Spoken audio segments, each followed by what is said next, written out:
വക്കീല് പറഞ്ഞതനുസരിച്ച് കേസ് പിൻവലിക്കുന്ന കാര്യം ചന്ദ്രമതിയോട് സംസാരിക്കാനായി രേവതി സച്ചിൻ രവീന്ദ്രനോട് അപേക്ഷിക്കുന്നു. ഇത് കേട്ടുവരുന്ന സുധി ശരത്തിനു വേണ്ടി അമ്മയോട് സംസാരിക്കേണ്ട കാര്യമില്ലെന്നും ഇങ്ങനെയുള്ളവന്മാരൊക്കെ ജയിലിൽ പോയി കിടക്കട്ടെ എന്നും പറയുമ്പോൾ മറ്റുള്ളവർ ജയിലിൽ പോകുമ്പോൾ സന്തോഷിക്കുന്നവനാണല്ലോ നീയെന്നും പഴയതൊന്നും നീ എന്നെ ഓർമ്മിപ്പിക്കരുതെന്നും പറഞ്ഞ് സച്ചി സുധിയോട് ദേഷ്യപ്പെടുന്നു.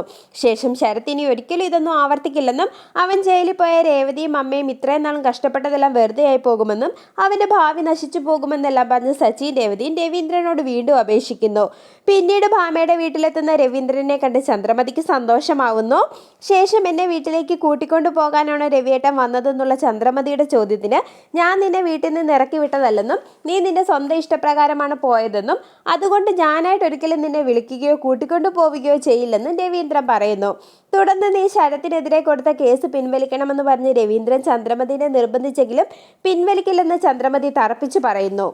ശേഷം രേവതിനെ കുറ്റപ്പെടുത്തുന്ന ചന്ദ്രമതിയോട് രേവതി വന്നതിന് ശേഷമാണ് നമ്മുടെ വീടൊരു സ്വർഗമായി മാറിയതെന്ന് രവീന്ദ്രൻ പറയുന്നു. ശേഷം രവീന്ദ്രന്റെ ആവശ്യപ്രകാരം കേസ് പിൻവലിക്കാൻ തയ്യാറാണെന്നും എന്നാൽ സച്ചിൻ രേവതിയും മാറി താമസിക്കണമെന്നും ചന്ദ്രമതി പറയുമ്പോൾ രവീന്ദ്രൻ ചന്ദ്രമതിയോട് ദേഷ്യപ്പെടുകയും അവിടെ നിന്ന് ഇറങ്ങി പോവുകയും ചെയ്യുന്നു.